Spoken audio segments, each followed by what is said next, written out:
Pandesal Day sa inyong lahat. Ano po masasabi ninyo? Ang pandesal, paborito ko, hindi siya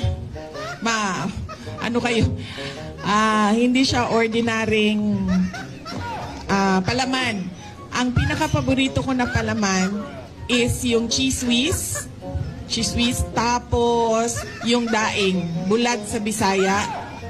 Yung daing, boneless na siya, tinatanggal ko siya sa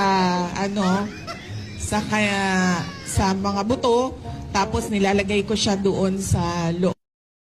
Natin, hindi naman tayo psychiatrist, pero alam natin yung metopak at yung normal. Ito hindi to normal. Pasensya na. Sir, sa dami ng issues ngayon kay VP Sara, hinog na ba for impeachment? Hinog na. Sobra. Paano niyo nasabi, sir? Ha? Paano niyo nasabing hinog na? Siguro naman, nakikita naman ng mga kababayan natin, lahat ng mga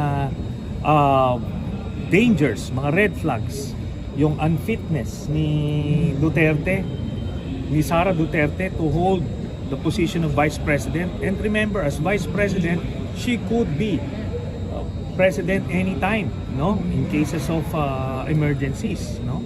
Kaya, imagine mo yung asal na nilalabas niya, pinapakita niya, bibigyan mo ng power ng presidency yan, dapat kikilabutan yung bawat Pilipino. Di ba? Wala ito sa tamang katinuan. Yun ang masasabi natin, kaya hinog na hinog. Impeachment, sir, kasi di ba remember, nung Duterte times, pinasuan ng sedition si VP Lenny. Kasi tingin nila, wala siyang immunity from suit. Kaya kailangan pa ba? Hindi ba kasuhan na lang siya ng sedition? Okay. Those are two different things. Pwede siyang kasuhan criminally, in fact, kinakasuhan na siya ngayon.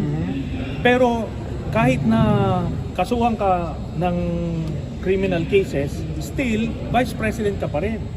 So anything that happens to the President, pwede ka pa rin maging Presidente. So mas mainam yung... Kailangan matanggal ito sa pwesto. Nakita niyo ba? Sabi ko may topak eh.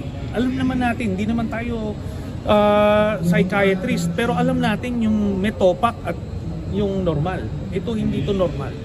Sir, Pasensya na. impeachment Friday? Makabayin sa December sila, ikaw kailan? Yung grupo ninyo, sir, kailan? Sabi ko nga sa inyo, abangan nyo na lang. Hindi natin alam. Baka Sir, kasi kailangan na dito kami, baka walang basta hindi katagalan ng antay nyo. Yun na lang. Sir, huli na lang. Your thoughts?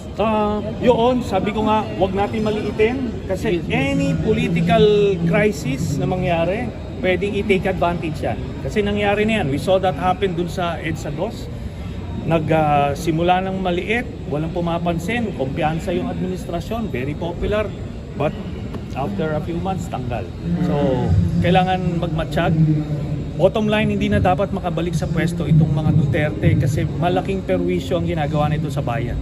Sir, gano'ng karami yung may simpatya kay Duterte sa info ninyo? Ilang percent? Siguro mga less than 5% na masasabi. And mainly mga holding key positions sa AFP? No. Mga junior officers, mid-ranking. Mga senior officers so far, they are solidly behind the president. Ano po masasabi ninyo?